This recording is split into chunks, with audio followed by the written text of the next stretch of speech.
All right, welcome to that Synth Show, man. We got another Behringer clone coming. We got the Korg Minipops 7 or Minipops edition. So let's get right into this, man. We're gonna listen to some sounds of some old school Minipops, and you can tell me whether you like it or not, because I think it's actually pretty cool, man. They're going back and cloning these old drum machines.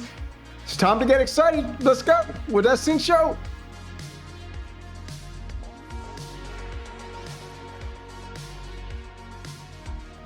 All right, here it is, man. It might look like a simple box by the picture, but this thing's got some big sounds that we're gonna show you in a quick second. But this here, we're dealing with something that's got about, it's got about 15, 20, what has it got? 20 drum patterns, 15 different kinds of drum sounds. This thing is old school, very old school. So old school, it's hard to get a hold of, but I'll show you some prices on reverb as well. Now, this was used on Jean-Michel Jarre's breakout album, Oxygene, man. This was used by Aphex Twin. It was used by like a lot of people, man, and this thing is very cool. As you know, I'm rambling, so let's just get right to the details. We jump right over here. Let's check out the Behringer site, what they did.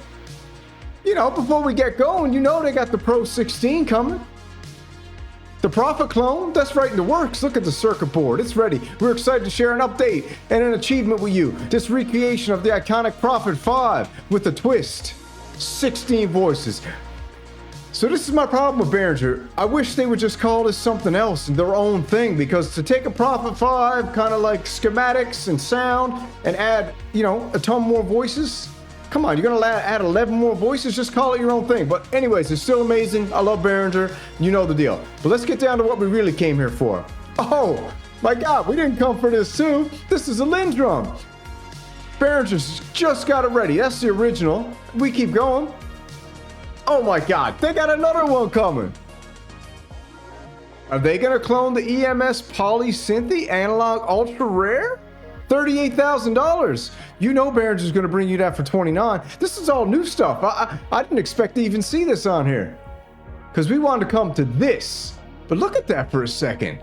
$38,000 for that EMS, and they're going to recreate it and give it to you for, if I was to guess for that one, you're probably looking at around $899 to $1,000. Never more than $1,500. But what we came for, the challenge of reverse engineering a 40-year-old. Let me get a better picture for you here.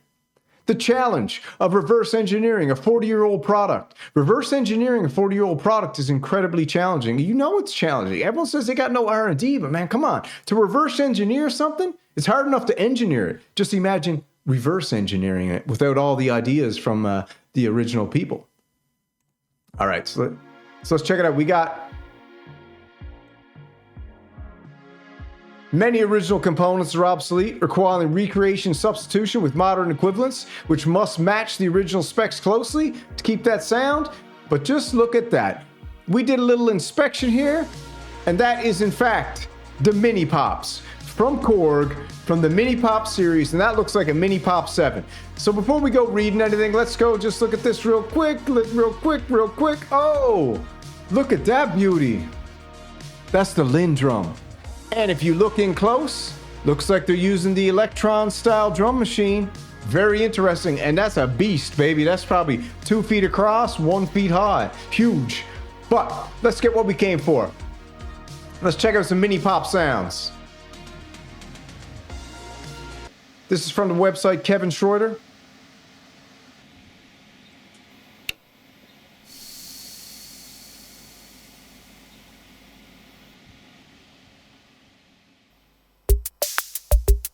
Start button right there.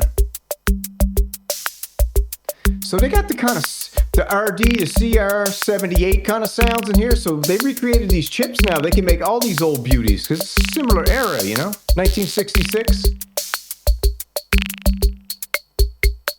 What do we got? We got the Quadrata, the Guiro, the Tambourine, Volume, Mambo, Samba, Waltz, Tango, Bossa Nova, Rock, March.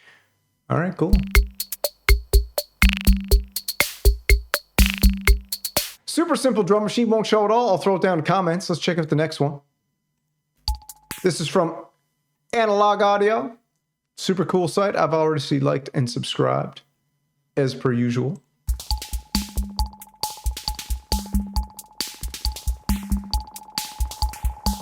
$1971, the Minipops 7.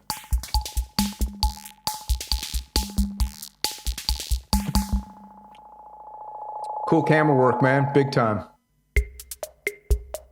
Very interesting little box. So I'm wondering if Behringer's going to actually clone this, or they're just going to stick it in the, you know, the TD303, the RD6 kind of box, what they teased with the RD78. But if they made this box, I mean, that's pretty cool if they actually cloned it properly. Cool green screen, my buddy. Ooh, the frog. I got one of those around here somewhere. I'll dig that out.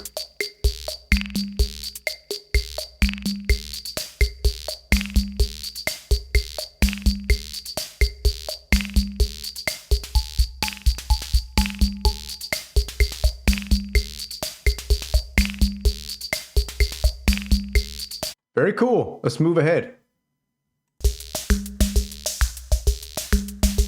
So this is the kind of sounds you're gonna get, man. I bet you they're gonna recreate this pretty much exact. I feel like, let me tell you something. I feel like Behringer, if anything, the clones of the RD8 and the RD9, I mean, I don't think you can beat it.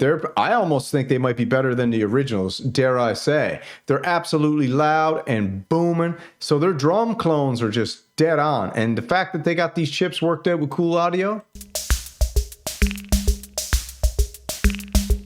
Cool. All right, so you go check some more of that on your own. I got this one last video, which I thought was real cool, what I watched today. This is from Analog Audio as well, Analog Audio 1. Like, subscribe, all the works.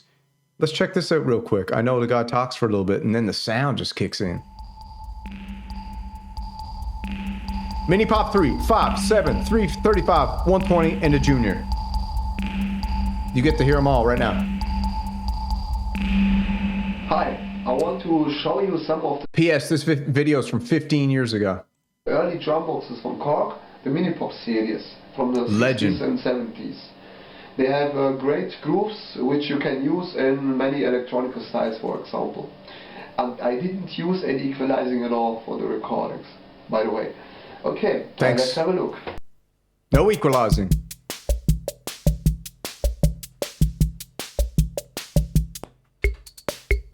There it is, Minipop 7. That's the one Behringer's cloning.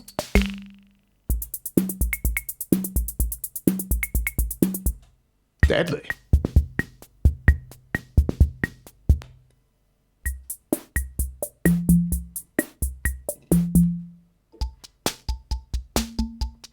Say what you want, man, but it's a cool piece of history to actually look at these old designs encased in wood, total analog sounds that, like I said, Jean-Michel Jarre used it. Michel, I don't know how you say it. Jean-Michel Jarre and Aphex Twin have used it. Aphex Twin used the last two drum machines Behringer cloned, the SY1 and now the one they're going to be cloning very shortly because now they got it all worked out. But let's check out the Minipop 7. This is the one they cloned. Pretty cool looking.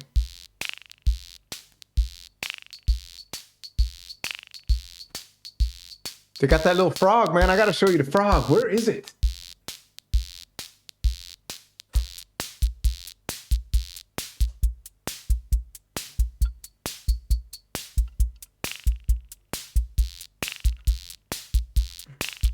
Cool, man.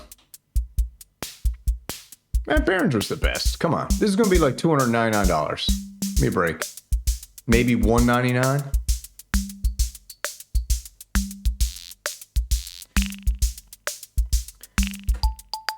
Because the crazy thing is, a lot of companies are moving towards digital drum machines and stuff. And the fact that they're going to recreate these old analog masterpieces from back in the day that no one else is making anymore is pretty cool.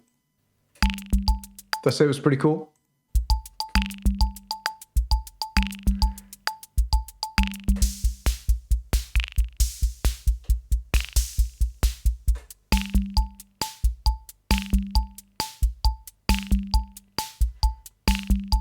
So that's basically it, man. You go check it out on your own. That's super cool. I think we're dealing with the potential for Behringer to come out and take this thing and add all the Minipop sounds into one. I don't know.